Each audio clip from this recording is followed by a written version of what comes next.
Jordan Peele's film Us. Isn't it? It's awesome, right? Why? So for those of you who haven't, it's hilarious. But it's a home invasion film in which a middle class or upper middle class African American family gets invaded by their doppelgangers or their others, right? So they see a hand-holding family on the driveway, and it's like a home invasion film. They have to run around and escape their doubles. Okay, so at first this is a heavy-handed allegory, and it's very entertaining because of that.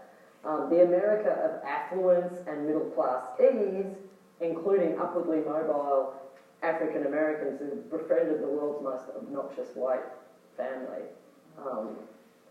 The conspicuous consumption white family. The motif of the film is that there's a whole underworld of your double, right? And that they at some point created a double of us, right? In order to take on, like, as it were, the slave labour of the world. It didn't work out, so we just buried them, right? So you can see it's a heavy-handed allegory. The America of affluence and middle-class ease relies on a tethered underworld who were brought into being to maintain social order, but who appear to have not served that purpose and now return as a repressed, unspeakable, and like zombies, oddly generic double of who we are. So the film too has its cinematically reflexive dimension. After the family seemingly free, so there's a whole disaster thing, and they gradually free themselves from their crazy doubles that are wearing red jumpsuits, which becomes significant. After the family free themselves from their home entrapment by their horrific doubles, they emerge into a world in which the media is reporting the uprising and really struggling to get, and as the media is reporting, you know, these people are being invaded, the doubles just keep coming up and proliferating, so that, and there's these headlines, no one yet knows, so how this happened or how it's going on.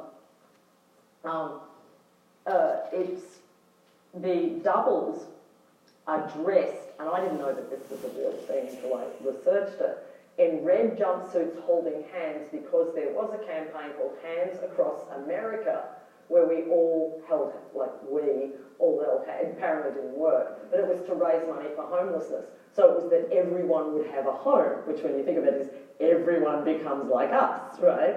And then everyone does become like...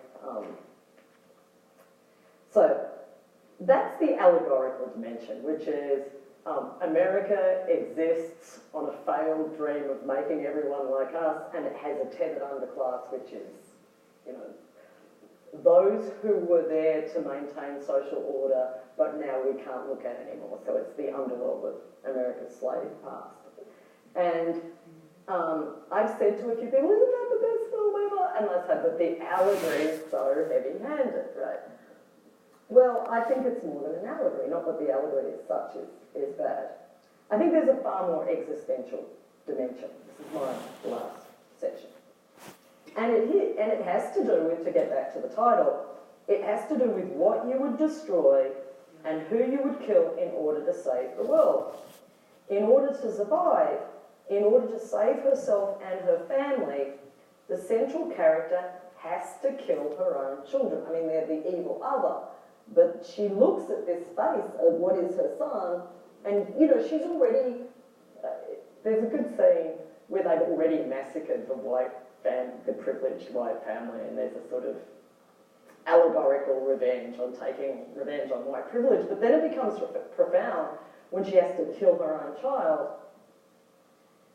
And then, even more profound with the end of the film, where she has to kill herself. So she finally goes down into the underworld and meets her double and has to kill her in order to save the world. Which, as I'm watching it, thinking, this is an allegory of social death, right? She's a middle-class African-American woman, and in order to survive in this world, she has to kill herself, right? And I'm thinking, heavy-handed allegory. And yet there's a twist, spoiler alert. The twist, I didn't mention the twist. See, I think spoilers are okay because I think by the time we get to the film we've forgotten them. Right? I don't think anyone remembers the spoilers. But so it turns out, and we're cheering her on, yeah, kill your double, kill the evil black woman who can't really speak, you know. She's the only one of the zombies that can sort of speak. And then it turns out in this twist that in our hero's childhood, she had emerged from the underworld, taken the place of the good woman, right? So in the end, the only thing that separates them is that she's them and we're us, right?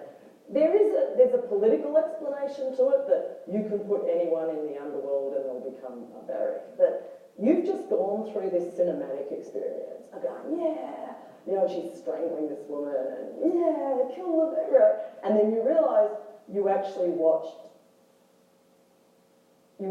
duped. You were cheering for the death of what you should have been trying to save.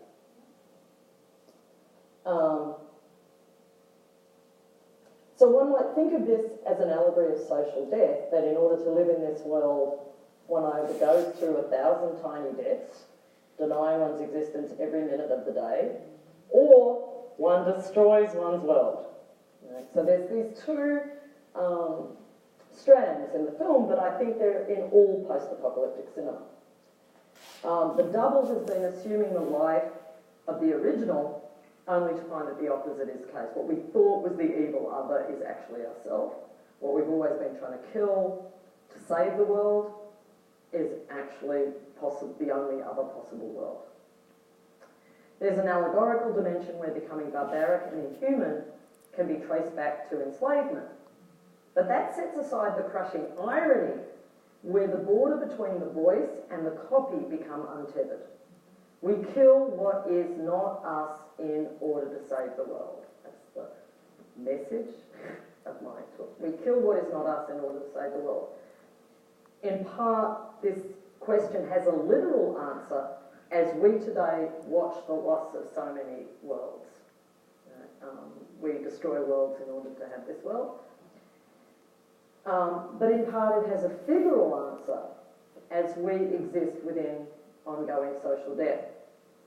So I wanted to conclude with a quotation from Claudia Rankine, because she's read as a poet of microaggression, right, as something very, very personal that has nothing to do with the catastrophic milieu we're in. But I think every poem, for want of a better word, that she writes is precisely about this world is an for her, right, is an ongoing social death or end of the world. So I'm going to try and read this slowly so that you can get the impact of it. And when I chose this quotation, I could have picked up any bit. I could have just gone for that bit. It wasn't like, oh, I've got to find that bit in Claudia Rankine where I just grabbed the first one, and every scene is about how within this world there is always an ongoing, either I have to kill who I am in order to exist in this world, or this world constantly demands my non-being. You're in the dark, in the car, watching the black tarred street being swallowed by speed. He tells you his dean is making him hire a person of colour when there are so many great writers out there. You think maybe this is an experiment and you're being tested or retroactively insulted, or you've done something that communicates that this is an okay conversation to be having. Why do you feel okay saying this to me? This is the bit I thought was interesting. You wish the light would turn red or a police siren would go off so you could slam on the brakes, slam into the car ahead of you, be propelled forward so quickly both your faces would suddenly be exposed to the wind. As usual, you drive straight through the moment with the expected backing off of what was previously said. It's not only that confrontation is headache-producing, it's also that you have a destination that doesn't include acting like this moment isn't inhabitable. Hasn't happened before, and the before isn't part of the now as the night darkens. Thank you.